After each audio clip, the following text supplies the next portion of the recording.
Saudi Arabia பற்றி முழுமையான வரலாற்றை நம்ம பார்க்க போகிறோங்க. A to Z சின்ன ஷார்ட்டாக.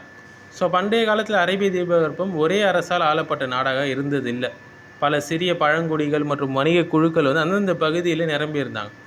அந்த காலத்தில் மக்கா மற்றும் மதினா போன்ற நகரங்கள் முக்கிய வர்த்தக மையங்களாக இருந்துச்சு. குறிப்பாக மக்கா நகரம் வந்து வடக்கு மற்றும் தெற்கு அரேபியாவை இணைக்கக்கூடிய வர்த்தக பாதையில் இருந்ததால் மிகவும் முக்கியத்துவம் பெற்றுச்சு.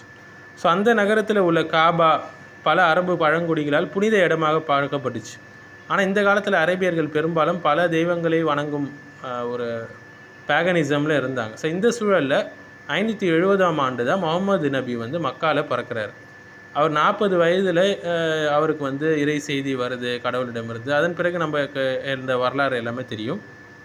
அதன் பிறகு ராஷிதுன் ஹிலாஃபத் வருது, அதன் பிறகு உமையா ஹிலாஃபத் வருது, அதன் பிறகு அப்பாசியா ஹிலாஃபத் வருது, அதன் பிறகு உஸ்மானியா ஹிலாஃபத் வருது. அதன் பிறகு 18ஆம் நூற்றாண்டில் வந்து என்ன ஆகுதுன்னா வந்து அரேபியாவில் ஒரு முக்கிய ஒரு இயக்கம் உருவாகுது இல்லைங்களா. அக்கீதா ரீதியாகவும் சரி, அரசியல் ரீதியாகவும் சரி. முகமது பின் அப்துல் வஹாப் என்று சொல்லக்கூடிய ஒரு சிறந்த அறிஞர் வந்து என்ன செய்கிறாங்க, முகமது இப்னு சவுதோடு இணைந்து ஒரு அரசியல் கூட்டணியை உருவாக்குறாங்க, ஒரு சுத்தம் பண்ணுறாங்க. இஸ்லாத்தை வந்து மறுபடியும் உறுதியாக அந்த இடத்துல நிலைநாட்டுறாங்க. இந்த கூட்டணி மூலம் சவுதி அரசு உருவாச்சு. பின்னர் பல போராட்டங்களுக்கு பிறகு 20ஆம் நூற்றாண்டுடைய ஆரம்பத்தில் அப்துல் அசீஸ் இப்னு சவுத் வந்து அரேபியாவுடைய பெரும்பான்மை பகுதிகளை ஒன்றிணைக்கிறார். 1932 வந்து அவர் அதிகாரப்பூர்வமாக சவுதி அரேபியா ராஜ்யத்தை உருவாக்கினார். இதுவே இன்றைய சவுதி அரேபியாவாக இருக்குது. அதன் பிறகு எண்ணெய் வளங்கள் வந்து கடவுள் வந்து அவங்களுக்கு அருள்றாங்க, நிறைய கண்டுபிடிக்கப்படுது. இதனால் சவுதி அரேபியா உலகுடைய மிக முக்கியமான எண்ணெய் உற்பத்தி நாடுகளில் ஒன்றாக மாறுது. 20ஆம் நூற்றாண்டுடைய இறுதியிலும் 21ஆம் நூற்றாண்டிலும் சவுதி அரேபியா வந்து மத்திய கிழக்கு அரசியலில் முக்கிய பங்கு வகிக்குது. நாட்டின் பொருளாதாரம் பெரும்பாலும் எண்ணெய் வளங்களை அடிப்படையாக கொண்டதாக மாறுச்சு. அதே சமயம் மக்கா மற்றும் மதினா உலக முஸ்லீம்களுக்கு புனித மையமாக இருக்குது. இன்றைய காலத்தில் சவுதி அரேபியாவை MBS முகமது பின் சல்மான் தான் அரசராக இருக்கிறாரு. அவருடைய முக்கிய நிர்வாக தலைவராக இருக்கிறாரு.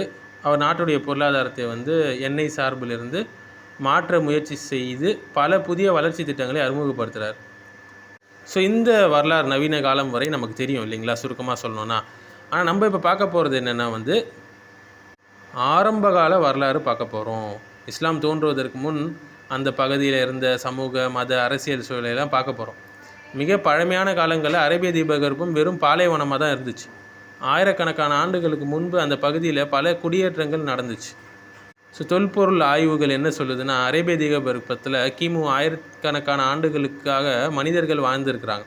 வட அரேபியாவில் பல பண்டைய நாகரிகங்கள் இருந்துச்சுன்னு சொல்கிறாங்க. லிஹியான் கிங்டம் இருந்து, நபாத்தியன் கிங்டம் போன்ற அரசுகள் இருந்தது சொல்கிறாங்க. இவர்கள் வர்த்தகம், கற்சிற்பம் மற்றும் நிறைய வர்த்தகத்தில் ஈடுபட்டாங்க.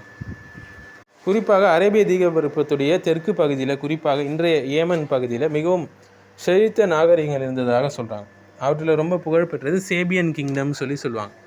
இந்த அரசு வந்து நறுமணப் பொருட்கள், இன்னும் வந்து வர்த்தகம் ஆகியவற்றால் மிகவும் செல்வந்தர்களாக இருந்தார்கள்.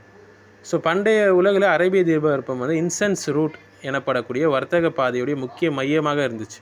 இந்தியா, ஆப்பிரிக்கா, மெடிட்ரேனியன் பகுதிகள் இடையே வர்த்தகம் இருந்து வந்தது நல்லாவே.